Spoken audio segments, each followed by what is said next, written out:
ছবি পরে ভাই বলবে ভাই যাও তার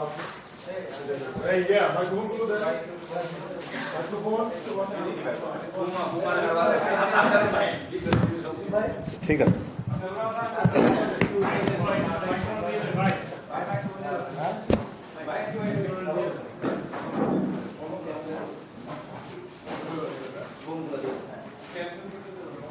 মাইক্রোফোনগুলো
সুপ্রিয় সাংবাদিক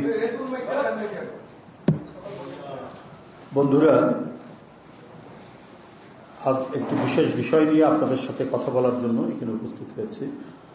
মূলত আমার আরেকটি রাজনৈতিক প্রোগ্রাম ঢাকার বাইরে রয়েছে বিধায় গুলশান কার্যালয়ে বক্তব্য উপস্থাপন করে আমাকে এয়ারপোর্টে যেতে হবে, যার কারণে পল্টনের কার্যালয়ের স্থলে গুলশান কার্যালয়ে আপনাদের সামনে কথা বলছি। আপনারা জানেন যে 16 বছরের এক দুর্বিষহ শ্বাসরুদ্ধকর ফ্যাসিবাদী দুঃশাসনের মধ্যে বাংলাদেশের মানুষ নিপীড়ন, নির্যাতন, অনেক কিছু সহ্য করে 5ই আগস্টের পর নিষ্কৃতির একটা পথ পেয়েছে। মানুষ প্রত্যাশা করছে যে আগামী সময়ে অল্প কিছুদিনের মধ্যে, কয়েক মাসের মধ্যে একটা অবাধ সুষ্ঠু নির্বাচনের মধ্যে দিয়ে জনপ্রতিনিধিদের কাছে ক্ষমতা হস্তান্তর হবে। সেই ক্ষেত্রে অন্তর্বর্তীকালীন সরকারের উপর যে অর্পিত দায়িত্ব, সেই দায়িত্ব তারা যথাযথভাবে পালন করছেন এবং এর মধ্যে সংস্কার নিয়ে যে আলোচনাগুলো হয়েছে এবং আলোচনাগুলো চলছে, সেই সংস্কার নিয়ে যে কমিশনগুলো গঠিত হয়েছে, সেই কমিশনের যে সুপারিশগুলো, সেটার সাথেও রাজনৈতিক দলগুলো তারা অধিকাংশ মতামতের বিষয়ে ঐক্যমত পোষণ করেছেন, যা আমরা সংবাদপত্রে দেখতে পাচ্ছি বা আমাদের দলের আলাপ আলোচনার মধ্যেও আমরা যা দেখতে পাই বা আমরা যেটা শুনতে পাই। সবকিছু মিলিয়েই মানুষের আশা আকাঙ্ক্ষার সাথে তাল মিলিয়ে আমাদের আগামী দিনের রাষ্ট্র এবং সমাজ বিনির্মাণের একটা পথরেখা তৈরি হচ্ছে বা আরো সম্পূর্ণরূপে তৈরি হবে বলে মানুষের প্রত্যাশা। এই প্রত্যাশার মাঝেও অনেক ঘটনা, অনেক বিষয় যা মানুষকে ভাবিয়ে তুলছে, মানুষকে ভাবায়। অন্তর্বর্তীকালীন সরকারের আন্তরিকতা এবং নিষ্ঠা দিয়ে তারা কাজ করছেন এবং বিগত আমল, যেটা দুর্বিষহ আমল, লুটপাটের আমল, হত্যা এবং ঘাতকের আমল, সেই আমলের পুঞ্জীভূত যে সমস্ত অপকর্ম এবং অপরাধগুলো, সেগুলোকে একটি স্ট্রিমলাইনিং করা, সেই অপরাধগুলো অনুযায়ী যথাযথযুক্ত ব্যবস্থা গ্রহণ করা, অপরাধীদের বিচার করা, এটা অত্যন্ত কঠিন কাজ। সে কাজগুলো কিছুটা কিছুভাবে কোনো না কোনোভাবে শুরু হয়েছে এবং অনেক কাজ এগিয়ে যাচ্ছে, যেটা আমরা দীপ্ত চোখে দেখতে পাচ্ছি। সেই সময়ের গুম খুন তো আছেই। ভিন্ন মত দমনের আমরা যে নিষ্ঠুর পন্থাগুলো অবলোকন করেছি, দেখেছি, এবং আমরা যারা ভুক্তভোগী, গোটা জাতি ভুক্তভোগী, অদৃশ্য করে দেওয়া, জোরপূর্বক গুম করে দেওয়া, বিচার বহির্ভূত হত্যা প্রতিনিয়ত ঘটানো, এই সমস্ত ঘটনাগুলো তো চলছে। গুপ্ত হত্যা, এবং বিশেষ করে বিরোধী রাজনৈতিক নেতৃবৃন্দ যারা জনপ্রতিনিধি ছিলেন, একেবারে এমপি থেকে শুরু করে ওয়ার্ড কাউন্সিলর পর্যন্ত কেউ নিস্তার পায়নি শেখ হাসিনার দুর্বিষহ দুঃশাসন থেকে। তো এইরকম যে পরিস্থিতি, সেই পরিস্থিতির মধ্যে তারা যে অবস্থা তৈরি করেছিল, এই জন্যই গোটা দেশটাকে একেবারে নিংড়ে নিয়ে তাদের শাসন অব্যাহত রাখতে চেয়েছিল। গোটা জাতির রক্ত চুষে নিয়ে তারা তাদের সিংহাসন অটুট রাখতে চেয়েছিল। দেশ থেকে টাকা পাচার, ব্যাংক হরিলুট, দেশের অর্থনীতিকে সম্পূর্ণরূপে পঙ্গু করে দিয়ে যে লুটপাটের স্বর্গরাজ্য তৈরি করেছিল, সেখান থেকেও আস্তে আস্তে অর্থনীতির যে ইতিবাচক চিহ্নগুলি এখন দেখা যাচ্ছে, সেটাও আমি মনে করি যে অন্তর্বর্তীকালীন সরকারের একটি বিশেষ অর্জন। আমরা ইতিমধ্যে আমরা দেখলাম যে সরকারি দলের এমপি, তখন তো দল তো জাস্ট একটা দলই, সবই সরকারি দল। শেখ হাসিনার পার্লামেন্টে সবই ছিল সরকারি দল।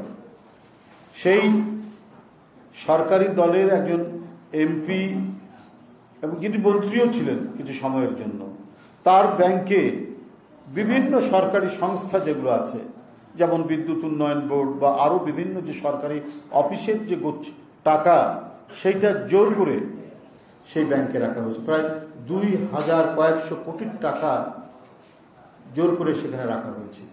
সে ব্যাংক লোপাট হয়ে গেছে, সে টাকাগুলোর কোনো হদিস নেই। আগে ছিল ফার্মার্স ব্যাংক, এখন নাম হয়েছে পদ্মা ব্যাংক।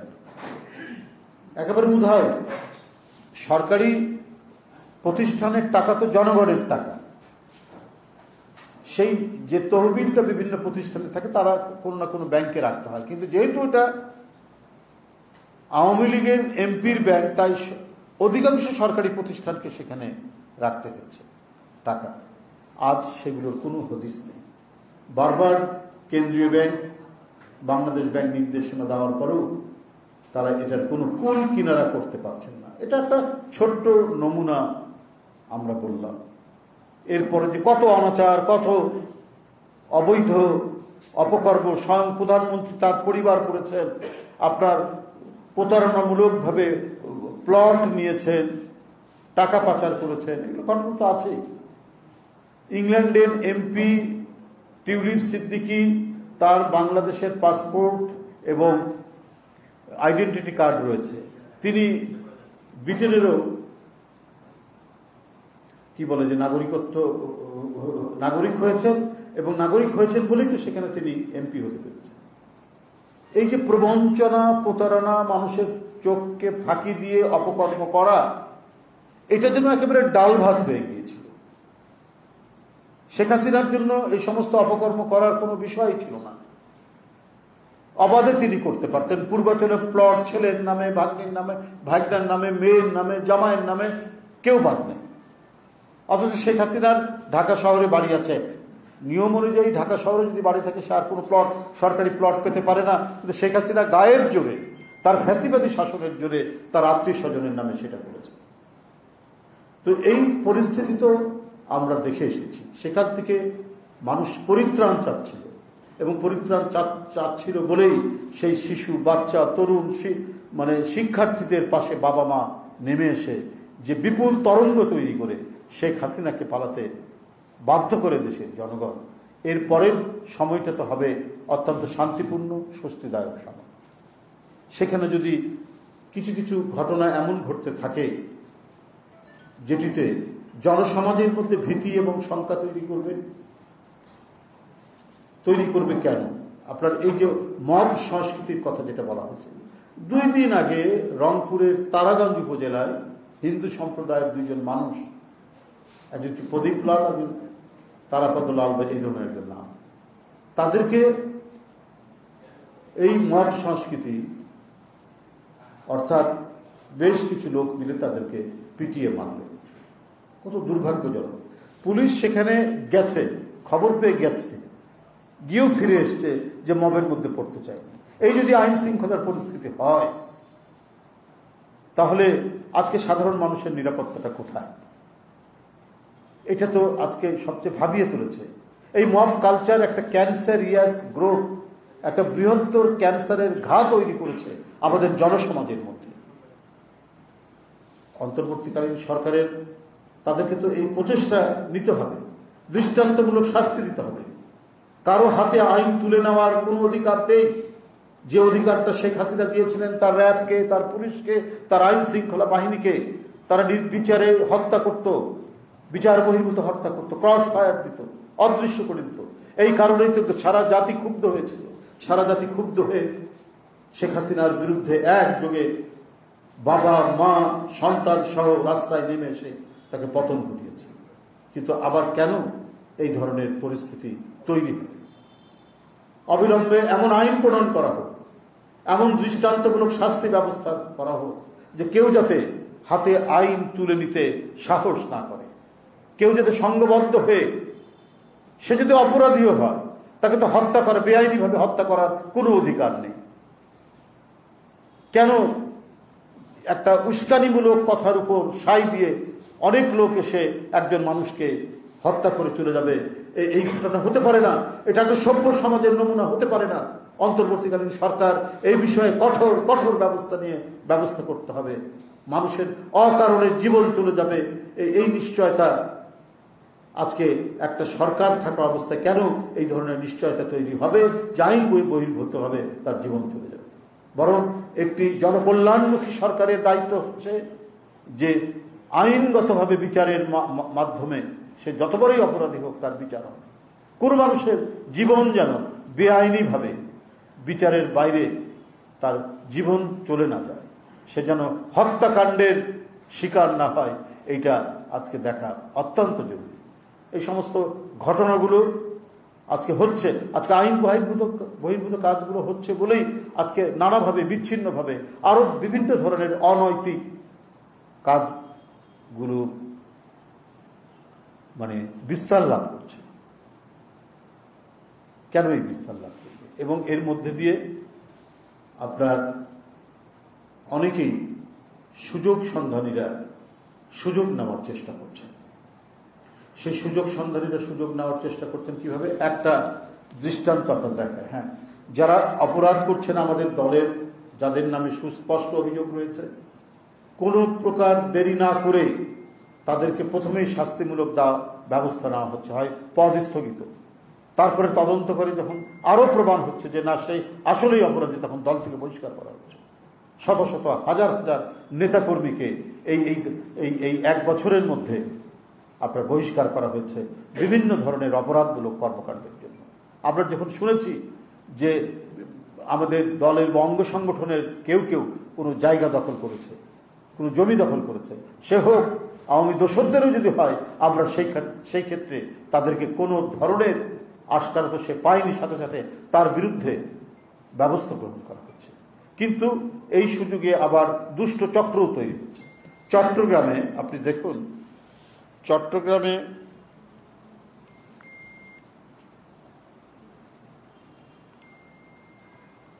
চাঁদাবাজি নয়, নেপথ্যে নকশা বহির্ভূত ভবন নির্মাণ কাহিনী।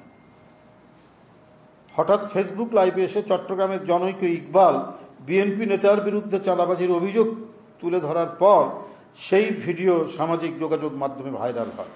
আমি এটা সামাজিক যোগাযোগ মাধ্যমে পেয়েই আমি সাথে সাথে চট্টগ্রামের নেতাদের সাথে যোগাযোগ করি, বলছি ইমিডিয়েটলি যে ভিডিওটি ভাইরাল হয়েছে, একজন ব্যক্তি সে একটা ঘরে অবরুদ্ধ দেখাচ্ছে, তার নাকের এখান থেকে রক্ত পড়ছে এবং বলা হচ্ছে যে তাকে বিএনপির লোকরা ঘিরে রেখেছে, তাকে মারধর করেছে, সে সাহায্য চাচ্ছে। পরে বিএনপির নেতৃবৃন্দের সাথে যোগাযোগ করলাম, নানাভাবে তারা পুলিশের সাথে যোগাযোগ করলো, বলে সম্পূর্ণ এটা একটা ভণ্ডামি, সে কোনো জায়গা থেকে কোনো রং টং দিয়ে করেছে, নাকের এখানে লাগিয়েছে। এবং সেখানে হচ্ছে সিটি কর্পোরেশনের বা চট্টগ্রাম কি বলে যে কর্তৃপক্ষের, উন্নয়ন কর্তৃপক্ষের যে নকশা, সেই নকশা বহির্ভূত আপনার বিল্ডিং সেখানে তোলা হচ্ছিল, হ্যাঁ, ভবন নির্মাণ করার চেষ্টা করছিল এই লোক। তো তাকে বোধহয় অফিসিয়ালি তাকে বাধা দেওয়া, তাকে কোনো ধরনের হেনস্থা বা তার কোনো গায়ে হাত দেওয়া হয়নি বা কিছু হয়নি। সে, এটা আমি আপনাদের সামনে একটু বলি, চট্টগ্রামের চকবাজার থানাধীন রাহাত্তারপুর এলাকার সেই ঘটনার ভিডিও ছড়িয়ে বিএনপি নেতা হারুনের চাঁদাবাজির ঘটনা বলে অপপ্রচার করা হয়েছে। ওই ছেলেটি, ইকবাল নামের ওই ছেলেটি এই অপপ্রচার করে বিএনপি নেতা হারুনের বিরুদ্ধে। খোঁজ নিয়ে জানা যায় যে পেশায় ইবনে সিনা হাসপাতালের চিকিৎসক ইকবালের বাড়ি নির্মাণে চট্টগ্রাম উন্নয়ন কর্তৃপক্ষের কাছে জমা দেওয়া নকশা না মানার অভিযোগ দেওয়া হয় সমাজ কল্যাণ পরিষদের তরফ থেকে। চট্টগ্রাম উন্নয়ন কর্তৃপক্ষের প্রকৌশলী বিষয়ে জমির মালিক ইকবাল গংকে নোটিশ দিয়েছিলেন চলতি বছরের মে মাসে। সেও কোনো একটি রাজনৈতিক দলের সাথে জড়িত। সে এই যখন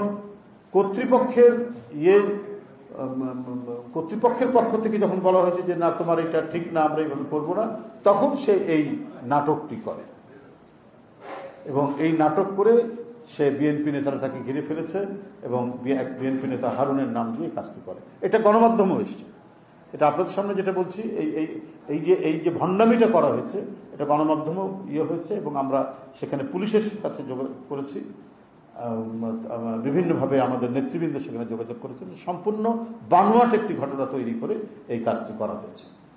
তো এগুলো করছেন যারা, আপনারাও তাদের চেনেন, জানেন, এটা করছেন একটা বিশেষ উদ্দেশ্য নিয়ে। সামনে নির্বাচন, বিএনপির ভাবমূর্তিকে নষ্ট করা বা নানাবিধ কর্মকাণ্ডের জন্য। একদিকে যেমন পলাতক দোসররা আছে, ঠিক তেমনি ভাবে আরো দুই একটি রাজনৈতিক দল তারা করছেন। এবং এই ইকবাল, এই ভদ্রলোকটিও একটি রাজনৈতিক দল, ধর্মভিত্তিক একটি রাজনৈতিক দলের সে একজন নেতা, সে এই ধরনের কাজ করছে। অথচ আজকেই আমরা পেয়েছি যে এটা কাপাসিয়াতে এই রাজনৈতিক দলের এক ছাত্র সংগঠনের নেতা অনেক আজে বাজে কথা বলেছেন শিশুদের সাথে অনৈতিক।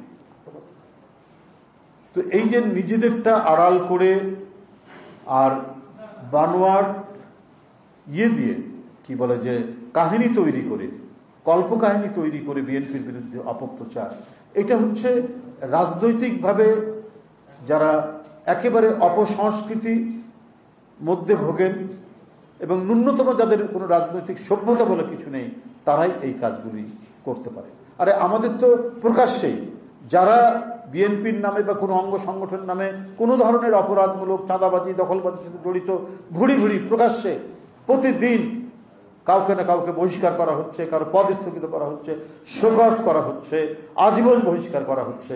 এই ব্যাপারে তো কোনো দ্বিধা নেই। কিন্তু সেই রাজনৈতিক দলটি নিজেদের লোকদের অপকর্মকে আড়াল করে তারা নানা নাটকের মাধ্যমে বিএনপির ভাবমূর্তিকে বিনষ্ট করার পায়তারা করছেন বা বিভিন্ন মাস্টার প্ল্যান করে যাচ্ছেন যে যাতে বিএনপির ভাবমূর্তি নষ্ট করা যায় নির্বাচনের আগে। এইটা মানুষের কাছে কোনোদিনই গ্রহণযোগ্য হবে না। চক্রান্ত ষড়যন্ত্র করে, নীল নকশা করে কারো ভাবমূর্তি নষ্ট করা, কোনো রাজনৈতিক দলের দীর্ঘদিনের ঐতিহ্যগত যে ইমেজ সেই ইমেজকে ভুলুন্ঠিত করার চেষ্টা কোনোদিনই সফল হবে না, অতীতেও হয়নি।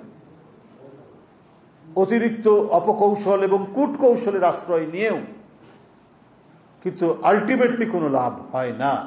এটা অত্যন্ত প্রমাণিত এবং আমাদের বাংলাদেশের রাজনৈতিক ইতিহাসেও প্রমাণিত যে একসাথে আন্দোলন করতে করতে এরশাদের বিরুদ্ধে করতে করতে হঠাৎ করে ডিগবাজি দিয়ে এরশাদের অধীনে চলে গেলেন, অথচ সবাই বলেছেন এরশাদের অধীনে নির্বাচন করব না।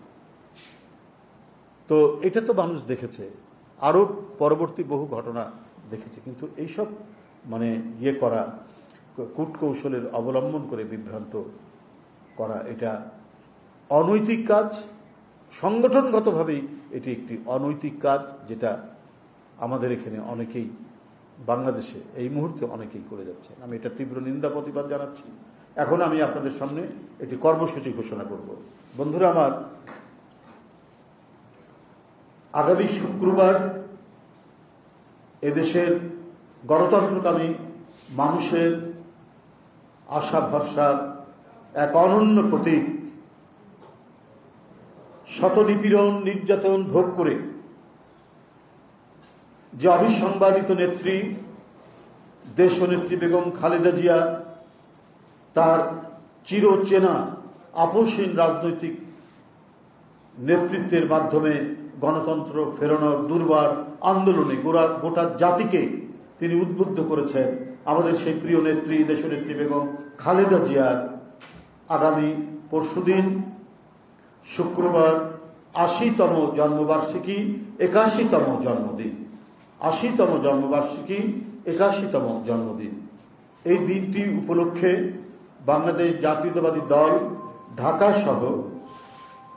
ঢাকা কেন্দ্রীয় কার্যালয় সহ সারা দেশে বিএনপির কার্যালয়গুলোতে অথবা মসজিদে দোয়া মাহফিল অনুষ্ঠিত করবে। দেশনেত্রী বেগম খালেদা জিয়ার আশু সুস্থতা কামনা এবং তার দীর্ঘ জীবন কামনা করে এবং ৭১, ৯০,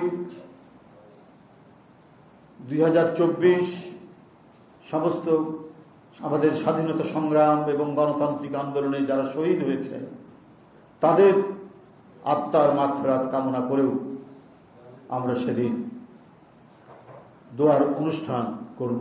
বাংলাদেশ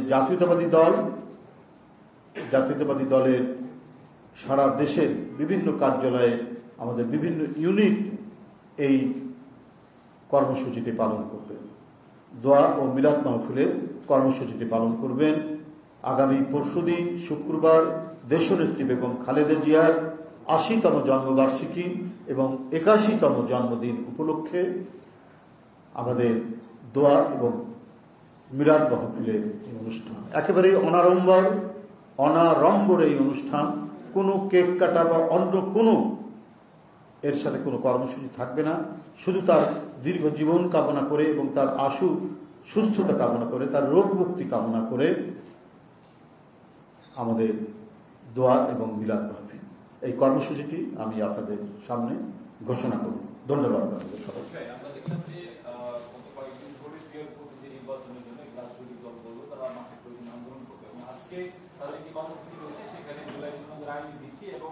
সেই সনদের ভিত্তিতে নির্বাচন যাতে হয় সেই ব্যাপারে তারা আজকে মাঠে আন্দোলন করতে হবে। এই যে আমরা যখন নির্বাচনের দামামা বাড়ছে, সবাই নির্বাচনের প্রস্তুতি নিচ্ছে, সেখানে একটি দল নির্বাচনে ক্রিয়ার পদ্ধতি হতে হবে, আইনি সনদ হতে হবে, তারা আসলে এই কৌশলটা কেন অবলম্বন করছে? এটা আপনারা, আমার মনে হয় যে আপনারা তাদেরকে জিজ্ঞেস করবেন। প্রথমত আমি বলি যে একটা গণতান্ত্রিক যে বাতাবরণ বা পরিবেশে সবাই নিজ নিজ দল এবং তার অভিমত প্রকাশ করতে পারেন, এর জন্যই আমরা লড়াই করেছি। তবে আমার এই কথাটি এই জন্য আপনার প্রশ্নের সাপেক্ষে আমি কথাটি বলছি এই জন্য যে এটা কিন্তু ৫ই আগস্ট বা তার আগে এই পিআর পদ্ধতির কথা আমরা সেই সমস্ত রাজনৈতিক দলগুলোর কাছ থেকে আমরা পাই। আমরা এ বিষয়ে বিস্তর আলোচনা করেছি। আমরা বলেছি যে পিআর পদ্ধতি এই মুহূর্তে আমরা যদি যাই, এই ব্যবস্থাটি যদি আমরা প্রবর্তন করতে চাই, তাহলে আমাদের সমাজ অতটা প্রস্তুত নয়। পশ্চিম ইউরোপের অনেক দেশে, ফ্রান্স সহ অনেক দেশে আছে, আমাদের পার্শ্ববর্তী নেপালে সেই পদ্ধতিটা রাখবে কিনা, কারণ নেপাল তো তৃতীয় বিশ্বের দেশ, গরিব দেশই বলা যায়, কিন্তু তাকে বারবার নির্বাচন করতে হচ্ছে, একটা নির্দিষ্ট পরিমাণ ভোট না পেলে তাকে আবারও নির্বাচন দিতে হয় 2-3 দিনের মধ্যে বা 1 সপ্তাহের মধ্যে। এইটা মানে একটা গরিব অর্থনীতি এটা সাস্টেইন করতে পারে না। জাপানেও কিন্তু পূর্ণাঙ্গ পিয়ার পদ্ধতি নেই। আমাদের এই দেশের মানুষ এখনো এই ব্যবস্থাটির সাথে পরিচিত না, 1 নম্বর। 2 নম্বর হচ্ছে আমাদের সমাজ ওই স্তরে নেই যে স্তরে পশ্চিম ইউরোপের সমাজ দীর্ঘদিনের গণতান্ত্রিক তাদের যে চিন্তা চেতনার মধ্যে দিয়ে, তাদের যে চর্চার মধ্যে দিয়ে যে পর্যায়ে এসছে, আমাদের তো সেই পর্যায়ে আসেনি। আমরা স্বাধীনতার পর থেকে অনেকবার বাধাগ্রস্ত হয়েছে, বাকশাল হয়েছে, এরশাদের সামরিক আইন হয়েছে, আবার 16 বছরের নতুন ফ্যাসিবাদ আমরা দেখলাম। তো এখানে যে গণতন্ত্র চর্চার যে জায়গাটি, সেই জায়গাটি তো সবসময় অত্যন্ত দুর্বল থেকেছে। আমাদের কিন্তু প্র্যাকটিসটা আগে বাড়াতে হবে, এবং পৃথিবীর অন্যান্য দেশেও যেখানে এটি চালু রয়েছে সেখানেও কিন্তু আবার নতুন করে সেখানে ভাবা হচ্ছে।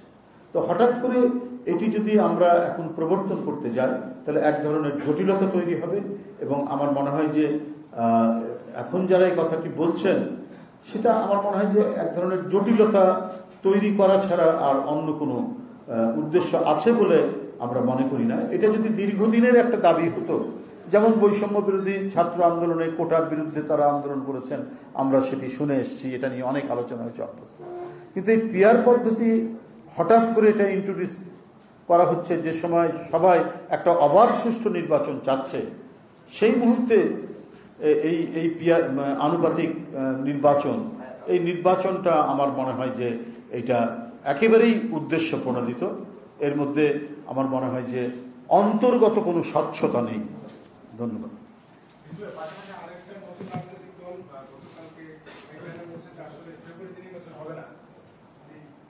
না, আমি তো আগেই বলেছি বিভিন্ন রাজনৈতিক দলের মতামত থাকতে পারে, কিন্তু কথাটা হচ্ছে যে গণতন্ত্রের চর্চা যদি প্রলম্বিত হতে থাকে তাহলে লাভ কার?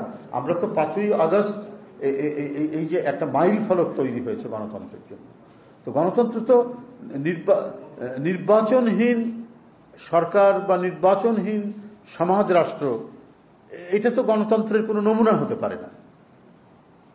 গণতন্ত্র তখনই চূড়ান্ত হবে, নিশ্চিত হবে যদি অবাধ সুষ্ঠু নির্বাচন হয়, এবং যে ওই নির্বাচনে যারা ক্ষমতায় আসবেন তাদেরকে প্রতি পদে পদে জবাবদিহি করতে হবে জনগণের কাছে, সেটা নির্বাচিত পার্লামেন্টের মাধ্যমে। নির্বাচিত পার্লামেন্ট সেটা জবাবদিহিত করতে হবে জনগণের কাছে। সে যদি জানে যে 5 বছর পর আমাকে আবার জনগণের কাছে আসতে হবে, সে তার কাজে কর্মে, তার পলিসি বাস্তবায়নে বা সরকারের পলিসি বাস্তবায়নে সে সতর্ক থাকবে যাতে জনগণের কোনো দুর্ভোগ তৈরি না হয়। এটা তো শেখ হাসিনার পার্লামেন্ট হবে না বা শেখ হাসিনার নির্বাচন নয় যে এমপিরা মনে করে আর আমি এলাকায় গেলেই কি আর না গেলেই কি, আপা সন্তুষ্ট থাকলে আমরা সবাই সন্তুষ্ট থাকলেই সব কিছু হবে, কারণ ওটা তো সিলেকশন হবে। যদি আমার প্রতি সন্তুষ্ট থাকে আমি এমনি এমপি হয়ে যাব। তো ডেমোক্রেসি তো শেখ হাসিনার পর্যায়ে থাকবে না বলেই তো আমাদের আন্দোলন সংগ্রাম। সেখানে অবাধ সুষ্ঠু নির্বাচন হবে এবং জনগণ যাদেরকে প্রতিনিধি নির্বাচিত করবে তারাই নির্বাচিত হবেন, এবং তাদেরকে প্রতিনিয়ত জনগণের কাছে জবাবদিহিতা করতে হবে। এটাই হচ্ছে একটা অবাধ সুষ্ঠু নির্বাচন, এটাই হচ্ছে গণতন্ত্রের একটা প্রধান উপাদান।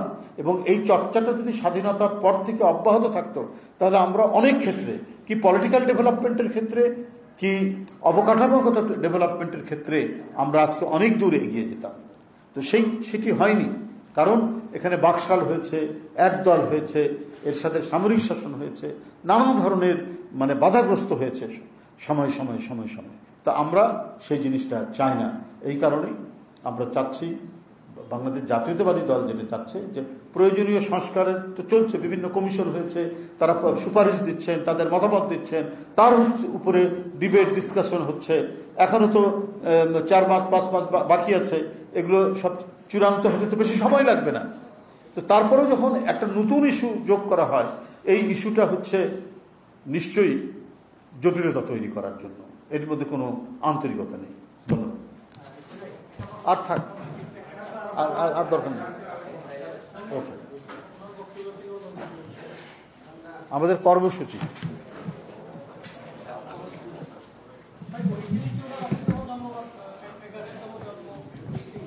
জন্মদিন দিন মানে